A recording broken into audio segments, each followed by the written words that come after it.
Hello? Do you like scary movies? No, not at all. I get scared way too easily, and I've never been a fan. That's a shame. They're a lot of fun.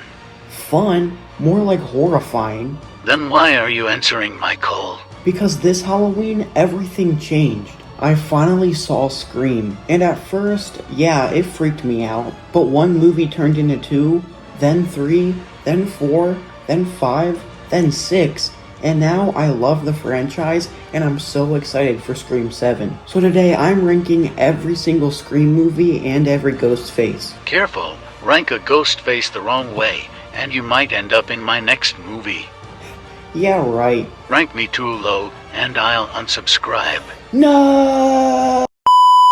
If you're not hitting the subscribe button after that, I don't know what I'm gonna do. As I told Ghostface on the phone, I'm not a big fan of scary movies. I never liked them, and I get scared way too easily. And honestly, who wants to see somebody get chopped up on screen? Not me. But this Halloween, I decided I wasn't gonna be scared anymore. So I turned on Scream, and I liked the first movie so much that I ended up watching all of them. So now I'm gonna rank them, and not just the movies, I'm ranking all the Ghostfaces too. Let's start with the movies. Starting off at the bottom of my list, number 6, Scream 3. I think this franchise remains consistent, so I don't think there is a bad Scream movie, but Scream 3 is my least favorite of the franchise. I'm not a big fan of the more silly, goofy tone they decided to go with throughout this movie. I wish Sidney Prescott could have had more screen time and been a little bit more involved, but there were some issues behind the scenes, and it caused her not to be in the film as much. It's a little underwhelming with the reveal of the Ghostface in the movie, but aside from that kind of stuff, I like the set pieces of the Woodsboro homes, and the chase scene with Sidney that happens there. Because Sidney doesn't get as much screen time, Gale and Dewey get a chance to shine. Like I said, I don't think this is a bad movie, it's just my least favorite. Moving on to number 5, Scream 5. This is actually a Scream movie that originally was in my top 3, but then I decided to put it down to 5. I still really like Scream 5. They introduce us to some new characters. I love the cast that they added to this movie. Dewey getting a large role in the movie. I do have some opinions on how he died. You gotta remember, Dewey is old, he has nerve damage, and a bunch of other stuff going on with him. He's not gonna be able to do all this crazy stuff fighting Ghostface like he did before, so it makes sense that he got killed. And I like the risk they took with that and with his character. I was on the edge of my seat. I was like, why would you go back in there and fight Ghostface? You're old. And I was like, oh, maybe he'll win. But I was wrong. The only thing I don't like about this movie is they seem to keep the same formula as the first movie, instead of taking more of a risk, but overall a solid movie. Moving on to number 4, Scream 2. I really like this movie. It really showed what they can do with Ghostface, and how you can make a sequel after sequel and it still be good and not just the same movie over and over again. I also really love the opening sequence with the whole movie theater setting. Definitely one of my favorite opening scenes of the franchise. The way Sidney is traumatized that this is happening to her again, and the whole who did it part, I really enjoyed. I like the college setting, and there are things that I didn't like at first, like the finale, but after watching all of the movies, it's not as bad as I originally thought, and I definitely like it way more. Overall, Scream 2, a good movie. Number 3 on my list, Scream 6. This was the most crazy, anxiety-filled Scream movie. I was on the edge of my seat a lot. From the ladder sequence to the subway sequence, Gale's apartment, Ghostface with a shotgun. This was just an energy-filled Ghostface who was crazy, and taking those risky approaches to what a Scream movie could be, set on Halloween, in New York City. I love how it made you love the surviving characters and how they all feel like family. I really love the characters, even some of the new characters.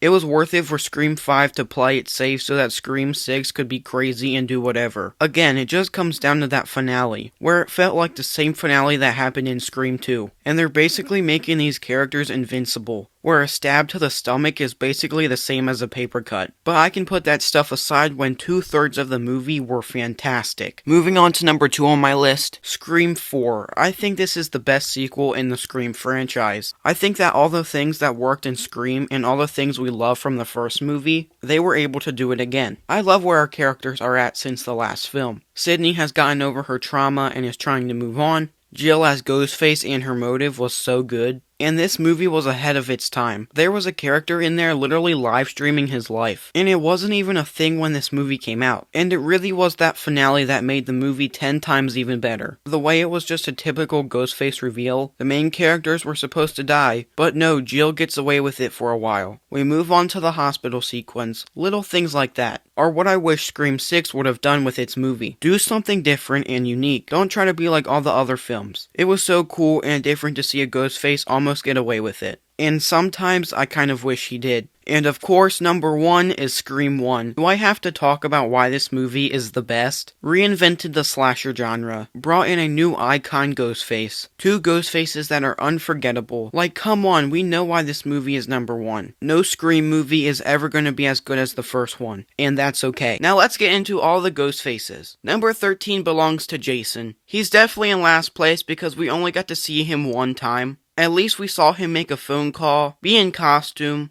and even take somebody out. If he had been the main Ghostface in the movie, it would have been kind of boring and repetitive, just trying to finish Richie's movie and getting mad at a teacher for giving him a C. His first attack was cool, but overall not very exciting. Number 12 is Charlie. After watching it, I was honestly surprised at how much love Charlie gets as a Ghostface. Yes, he had some crazy attacks. I can see why people like him, but his reveal at the end, doing it all for love, just felt kind of boring. It made him come across as a dork. I liked him, but he's not my favorite. Number 11 is Ethan, number 10 is Quinn, and number 9 is Detective Bailey. I put the family of Ghostfaces together because I don't think there's a big enough difference between them to give each one their own separate spot. If I had to rank them, Ethan is last. His crazy Ghostface switch up felt really forced, and he just didn't feel like a true Ghostface. Quinn I liked more because she had that wild psycho energy, but I put Detective Bailey at the top. Of the 3, mainly he had some of the most vicious kills, and even grabbed a shotgun and held it with one hand. That makes sense because he's a cop and has experience with weapons. Overall, they're okay, but they feel like weaker versions of Mrs. Loomis. Number 8 is Roman, director of Stab 3 and Sydney's half-brother. His reveal just feels kind of boring. His whole "I'm doing this because you had the life I never did" speech is so dramatic and whiny. Like, dude, you're literally a Hollywood director. Your life isn't that bad. Number 7 is Richie. Originally, I had him way lower because in Scream 5 he didn't really do much, especially compared to Amber. Sure, he came up with the plan, but Amber did most of the things. What saved Richie for me was Scream 6. Finding out that he'd been obsessed with Stab since he was a kid, making fan films, and collecting evidence from all the real-life events, that added a whole new layer to him. Honestly, it made me wish they had kept him alive to play a bigger role in the series. Number 6 is Mickey. I actually like Mickey a lot. His motive isn't the craziest, blaming it all on movies and wanting to get caught. Overall, a solid Ghostface. Number 5 is Amber. She's another one I originally had lower on my list, but the more I thought about her, the more I appreciated her. First off, she killed Dewey, a legacy character, which yes, people debate, but it makes sense. Like I said earlier, Dewey was older, had nerve damage, and got distracted at the last second. They set it up perfectly for Amber to take him out. She had a great finale, and even her death was kinda cool. Getting set on fire, she was way better than Richie in my opinion. Number 4 is Mrs. Loomis. Scream 6 made me appreciate her even more. Her motive, pure revenge for her son's death, felt a lot stronger than what we saw from Bailey and his family. Honestly, if she followed her plan, she could have gotten away with it. Overall, I really liked her. Number 3 is Stu. A Ghostface who did it for fun. That's about as close to no motive as you can get. And it works so well. He's also one of the big reasons why the ending of Scream 1 is so fun and memorable. I totally get why people want him to come back, because he's just amazing. Number 2 is Jill. Her reveal was one of the biggest surprises in the whole franchise. Doing it for fame, wanting Sydney's spotlight, it fit the story perfectly. She came so close to getting away with it too. Besides Stu, Jill is the one Ghostface I really wish had survived and carried on through more of the series. She was smart, she was crazy, and she almost got away with it. And number 1 is Billy Loomis. He did it best. He killed Sydney's mom and got away with it for an entire year before Scream 1. He had that craziness to him, he was a pure psycho, and it made him unforgettable. Billy is the reason we have all these other movies, and in my opinion, still the best Ghostface of them all. That's my ranking of every Ghostface and every Scream movie.